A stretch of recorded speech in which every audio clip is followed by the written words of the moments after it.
የአበበ ቢቂላ ስታዲየም ታገደ።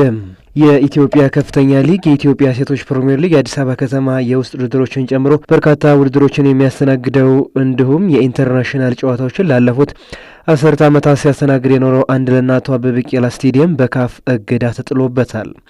በዚህ መነሻነት የወቅቱ የኢትዮጵያ ፕሪሚየር ሊግ ሻምፒዮን ኢትዮጵያ መድን የግብፁን ኤፍሲ ፒራሚድ በአበበ ቢቂላ ስታዲየም እንደማያስተናግድም ተረጋግጧል። በካፍ ቅሬታ የቀረበበት የአበበ ቢቂላ ስታዲየም የሁለቱን ክለቦች ጨዋታ ለማስተናገድ በሚያስችለው ቁመና ላይ ስለማይገኝ ኢንተርናሽናል ጨዋታዎችን እንዳያስተናግድ እገዳም ተጥሎበታል። ይህን ተከትሎ መድን በሁለተኛነት ባስመዘገበው የድሬዳዋ ስታዲየም ለመጫወት ባሳወቀው መሰረት የካፍ የመጨረሻ ውሳኔ በመጠባበቅ ላይ ይገኛል።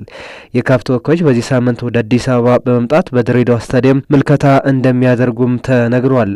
የመጨረሻ ማረጋገጫ በመጠባበቅ ላይ የሚገኘው የኢትዮጵያ መድን በሶስተኛነት አማራጭ በስደት የመጫወት ነገሩ እየሰፋ መምጣቱም ይነገራል። የሜዳው ጉዳይ እልባት ባለማግኘቱ የመድንና የፒራሚድ ጨዋታ መራዘሙም የተገኘው መረጃ ይጠቁማል። አዲስ በተሻሻለው መርሃ ግብር መሰረት የሁለቱ ቡድኖች የመጀመሪያ ጨዋታ ጥቅምት 16 የመልሱ ደግሞ ጥቅምት 21 ይካሄዳልም ተብሏል። በዚህ መሰረት ኢትዮጵያ መድን በኢትዮጵያ ፕሪሚየር ሊግ የመጀመሪያ ሳምንት ከአዳማ ከተማ ጋር ይጫወታል።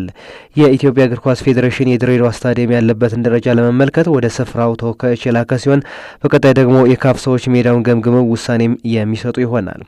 የሜዳው ጉዳይ የኢትዮጵያ ሴቶች ብሔራዊ ቡድን በቀጣይ ለአፍሪካ ዋንጫ ለማለፍ ከታንዛኒያ ጋር ለሚያደርገው ወሳኝ ጨዋታ በአዲስ አበባ እንደማያደርግ ሲታወቅ የድሬዳዋ ስቴዲየም በካፍ ፍቃድ የማያገኝ ከሆነ ከሀገር ወጥቶ በሌላ ሀገር የመጫወት እድሉ እየሰፋ መጥቷል።